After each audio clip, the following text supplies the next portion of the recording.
The Holland Hall Dutch come into the 2026 season looking to make some more noise in Class 3A, and their head coach, Brian Thompson, joins us for this Holland Hall preview here on the Prep Redzone Oklahoma YouTube channel. And Coach, let's start right there for you. Taking over as head coach of this program, you take over for a guy who was such an important part to Holland Hall several years ago, and Tag Gross. What have the last couple of seasons been like taking over this program, trying to change things a little bit here and there to make it your own? What have the last few years been like for you? Um, Good, just because of Holland Hall being what it is and the culture of the school, and Tag laid a tremendous foundation. And of course, I was with him every year. He was here for 20 something years. So he had laid down the groundwork and done things the right way. And so I think it was a much easier transition than maybe if I just came in blind from somewhere else. But um, always when you're, and I would think any head coach would say this, when you answer for everything, then you're gonna do some things a little different, and not a whole lot, but you're gonna kind of put your own touches on it and do things different. But you take bits and pieces going back to when I first started coaching 30 years ago at NEO, or when I played at TU. You take bits and pieces from every coach you've been with, and kind of try to put those things together and do it the way you want to do it. So I have been fortunate uh, to be around great coaches, and even before Tag got here, Charlie Brown, who's a legend and has worked at the school for 50 something years, which is that in itself is amazing. You just take little things from them, and then just kind of when you get to that point when you're in charge, there's be some things you tweak and do things the way you want to do them. But those guys have done such a great job that it's not like I had to come in and make wholesale changes to do what I wanted to do.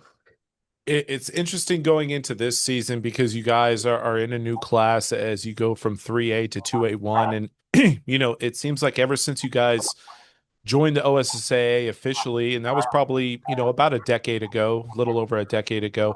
It seems like you guys have just been bouncing back and forth, many times from 3A to 2A. And for the next two seasons, you're going to be in 2A1. What is that like trying to find that continuity? Like, obviously, you're dealing with high school kids. Football is football at the end of the day. But, going into a new season, knowing that, some of these teams are going to be some new opponents that you haven't seen in a few years. Yeah, I mean, we were in 2A before when we started, so a couple of them we have seen. But um, just like you said, you got to kind of just go play what's put in front of you. I mean, we have nothing to do with any of that. So, um, we get bounced around. It's the same in I'm the track coach, and it's the same in track. We've been from 3A all the way up to 5A.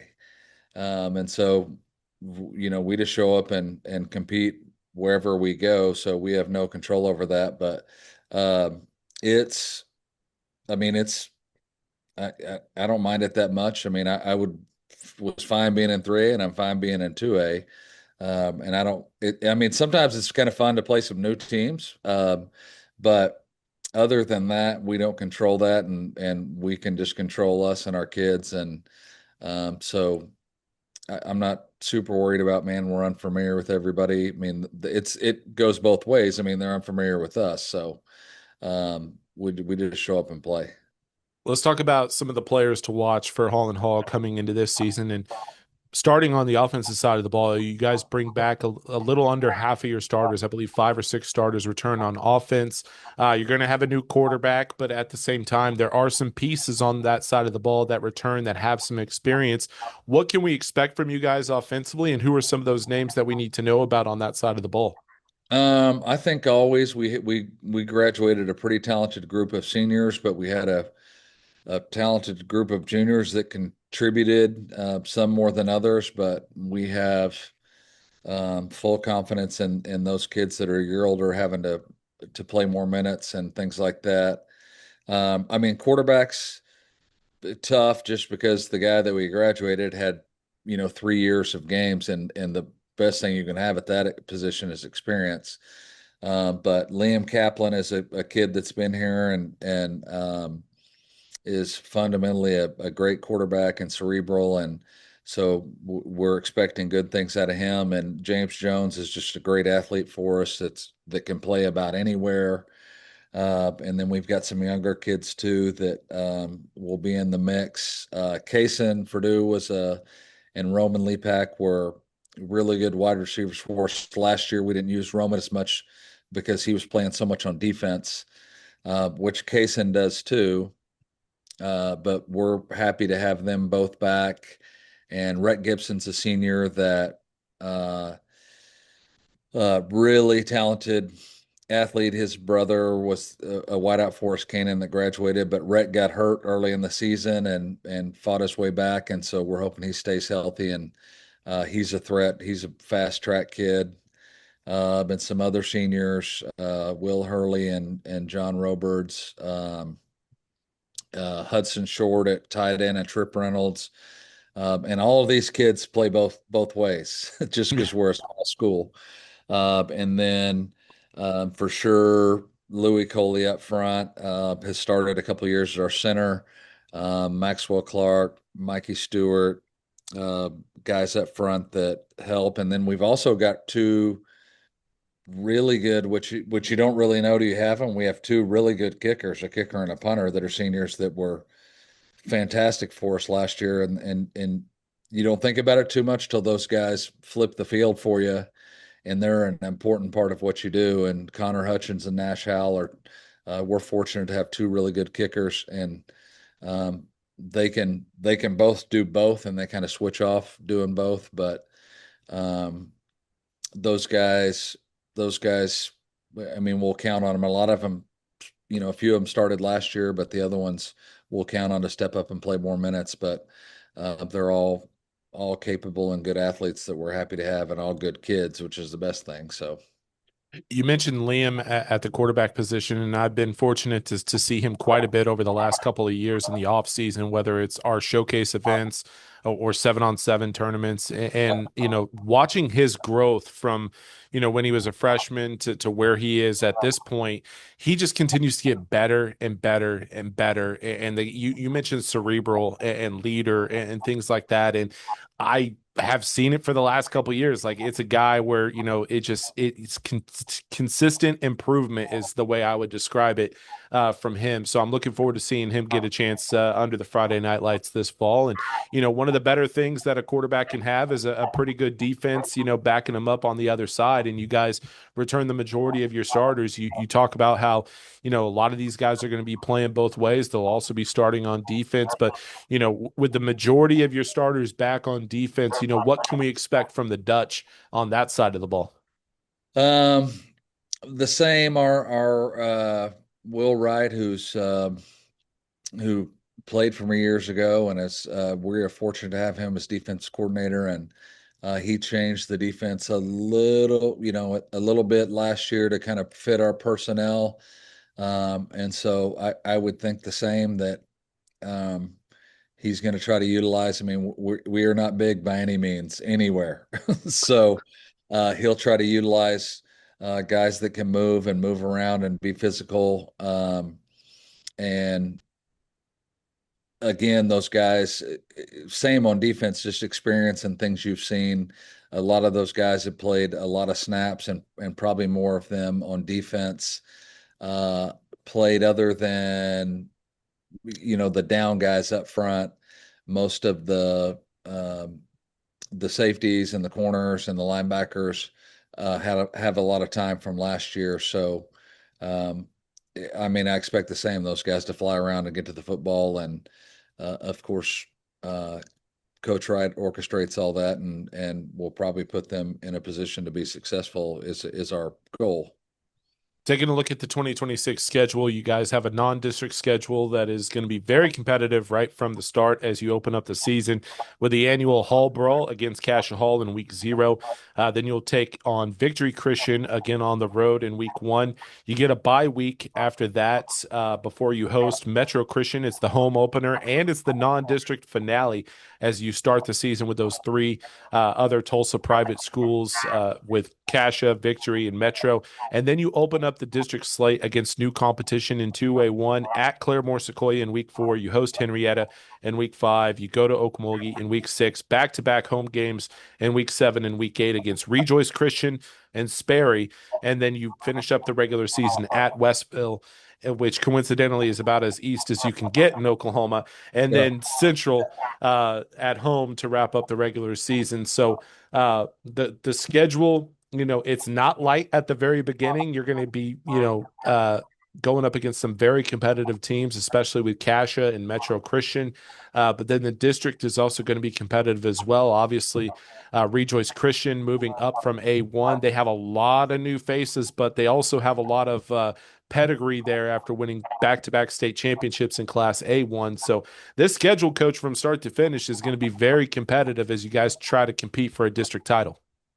Yeah, and last year even in 3A, there was no games. I mean, I felt like we were in a dogfight every district game, and always in non-district, as a lot of other schools do. I mean, I'm not sure you do yourself a ton of favors by if you are not trying to schedule competitive teams. Now, I will say that with all of the shuffling and realignment and this and that for non-district, I mean, everyone was scrambling to get games and get them in the right spots and things like that. But and then you see if you end up, since we're all most of us in the same class, I think Metro's still 3A, but then you're waiting to see if you're in the same district and you can't play. So Cassia is always a huge game. It doesn't matter. It doesn't matter who it is or who they have or whatever. I mean, Joe's going to coach them. They're going to look this. Those kids are going to play hard and be physical. I mean, I've seen it for 25 years, so it's not going to change. So Cash is going to always be Cash, and it's a rivalry game. Coach Wakely, Victory, man, I thought they were young last year. They had some good athletes, and we played them in middle school, and they had some good middle school athletes. So, again, I expect, just like you said, that game to be tough. And then, I mean, Metro's Coach McCoy, they're good year in and year out. So, and they've got a lot of kids that on their team that play, and they've got a record of success. So it's three tough non-district games. I mean, for us, just numbers wise, and for probably most of the teams in our district, I mean, you got to stay healthy. I mean, we just don't have a ton of kids, so a lot of it depends on. It's kind of a war of attrition and how healthy you can stay throughout the year. And um, but you are right from start to finish. It's gonna. I don't see any game where I'm like, man, we have a week off. Like, there's no game like that. Yeah, it's good news and bad news with 2A1, coming into this season. And it's kind of been the talking point for me over the last, 5, 6 weeks now, where on one hand, a lot of teams moved up to 3A, and some even dropped down to 2A2. Defending champion Jones, they're up in 3A. Marlowe, Mount St. Mary, OCS, they're up in 3A now. Metro Christian up in 3A. Millwood, a perennial power, they're down in 2A2. But also Lincoln Christian, who's won 42 straight games, they're now down in 2A1. So it's, a little bit of both sides of the coin as you guys try to compete for a district title and ultimately a state championship. And, we're not that far removed from Holland Hall winning back-to-back titles, in 2020 and 2021. What does Holland Hall have to do to get back into that conversation this season? You guys are a consistent playoff team, a consistent winner at a high level, but to take that next step this season, when you look at the 2026 season ahead, what's that thing that you guys have to do to take that next step and get back into the mix for a state championship? Um, I mean, first is which I mentioned. I mean, you've got to have uh, you've got to be able to stay healthy and keep your players healthy. Just because, again, for us, if you lose one or two or three guys, it's a big shot. And again, we don't have our linemen are like solid gold for us. They're at a premium. Those guys have to be able to stay healthy and play a season. It's as a coach, and you would understand this. I mean, in 30 years, I've been asked 5,000 times, like, "Hey, coach, how's your team looking?" And I'm like, I'll tell you after 3 games. I mean, it's you can look great in practice and great on paper, and you got to bring it together as a team. So, and it you really need to kind of be in the mix or in a dogfight and a war to kind of know how you're going to respond. And you've seen it with all kinds of teams. I mean, the 2020, 2021, I mean, we had some unbelievably gifted athletes but also had a great team chemistry.